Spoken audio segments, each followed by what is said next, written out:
తాజా అంశాన్ని చూస్తున్నాం. మరో గంటలో పార్లమెంటు ముందుకు బడ్జెట్ రానుంది. ఆర్థిక మంత్రి నిర్మలా సీతారామన్ లోక్సభలో బడ్జెట్ ప్రవేశపెట్టనున్నారు. ఇక మరింత సమాచారం మా ప్రతినిధి అరుణ్ అడిగి తెలుసుకుందాం. అరుణ్, చెప్పండి, బడ్జెట్లో మధ్యతరగతి ప్రజలు, మహిళలకు వరాలు కురిపించే అవకాశాలున్నాయా? మరి కాసేపట్లో కేంద్ర బడ్జెట్ పార్లమెంట్ ముందుకు రాబోతోంది. ప్రస్తుతం బడ్జెట్ కు సంబంధించినటువంటి పత్రాలతో రాష్ట్రపతి ఆమోదం కోసం నిర్మలా సీతారామన్ రాష్ట్రపతి భవన్ కు చేరుకుంటున్నారు.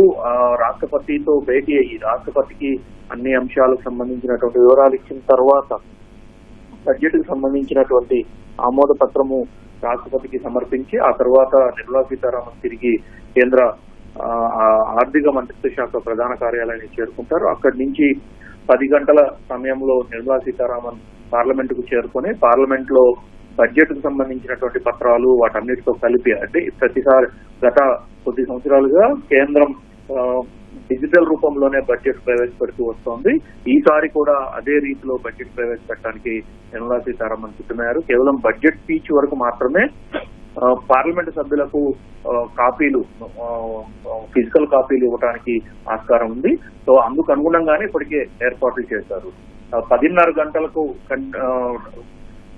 సమావేశాలు ప్రారంభమయ్యే ముందు 11 గంటలకు పార్లమెంట్ సమావేశాలు ప్రారంభమవుతాయి. అయితే 10:30 గంటలకు కేంద్ర కేబినెట్ భేటీ అవుతుంది. పార్లమెంట్ లో ప్రధాని నేతృత్వంలో జరిగేటువంటి కేంద్ర కేబినెట్ లో కేంద్ర బడ్జెట్ కు ఆమోదం తెలిపి దానికి సంబంధించినటువంటి సాంప్రదాయంగా వచ్చేటువంటి ఏవైతే అంశాలు ఉన్నాయో వాటన్నిటిని కేంద్ర బడ్జెట్ ను ఆమోదం తెలిపిన తర్వాత 11 గంటలకు నిర్మలా సీతారామన్ కేంద్ర బడ్జెట్ ను పార్లమెంట్ ముందు ప్రవేశపెడతారు.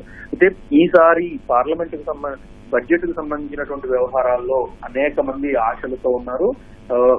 ట్యాక్సులు, ప్రధానంగా ఇన్కమ్ ట్యాక్స్ కి సంబంధించినటువంటి విషయంలో కానీ, అదే సందర్భంలో మధ్యతరగతి, అదేవిధంగా కింది స్థాయి ఉన్నటువంటి వారికి అనేక అంశాల్లో తమకు ఈ బడ్జెట్ ద్వారా కొంతవరకు స్వాంతన జరుగుతుంది అనేటువంటి ఆశలతో ఉన్నట్లుగానే చెప్పుకోవచ్చు.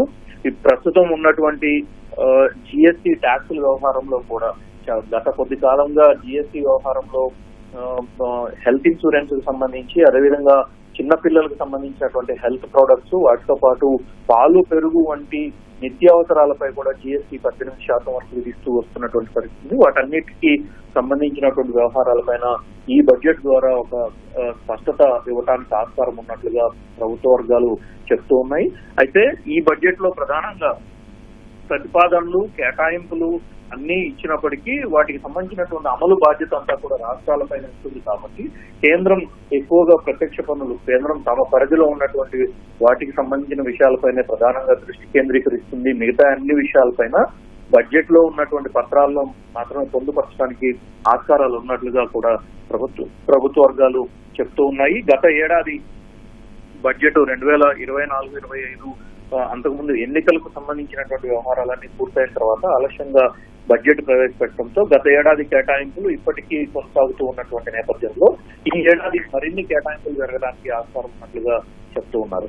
అయితే ఈ ఏడాది ఆంధ్రప్రదేశ్ కు సంబంధించి ప్రత్యేకంగా మరికొన్ని కేటాయింపులు జరగడానికి అవకాశాలు ఉన్నట్లుగా నిన్నటి రాష్ట్రపతి ప్రసంగం ద్వారా వెల్లడవుతా ఉంది.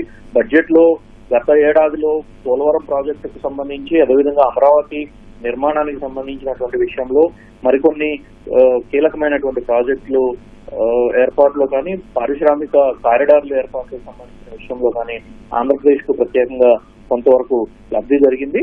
ఆ నేపథ్యంలోనే ఈ ఏడాది కూడా దాని కొనసాగింపుగానే ఉండొచ్చు అనేటువంటి అవకాశాలు కనిపిస్తున్నాయి. దానికి అనుగుణంగానే నిన్న రాష్ట్రపతి తన ప్రసంగంలో బడ్జెట్ సమావేశాలు ప్రారంభిస్తూ తన ప్రసంగంలో స్పష్టంగా పోలవరం ప్రాజెక్టు నిర్మాణం పూర్తి చేసే బాధ్యత కేంద్రానిది అని, అదే సందర్భంలో ఆంధ్రప్రదేశ్ కు బడ్జెట్ లో మరికొన్ని అంశాల్లో ఉపయోగం జరుగుతుంది, మరికొన్ని అంశాల్లో లాభం జరుగుతుంది అనేటువంటి విషయాలని ప్రస్తావించారు. కాబట్టి అందుకు అనుగుణంగా ఆంధ్రప్రదేశ్ కు, అదేవిధంగా తెలుగు రాష్ట్రాలకు కొంతవరకు ఈ బడ్జెట్ ద్వారా నిధులు రావడానికి, మరికొన్ని ప్రాజెక్టులు మంజూరు కావడానికి అవకాశాలు కనిపిస్తున్నాయి.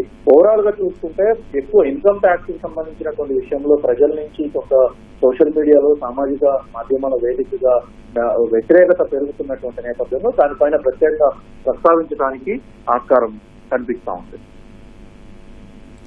ధన్యవాదాలు అరుణ్.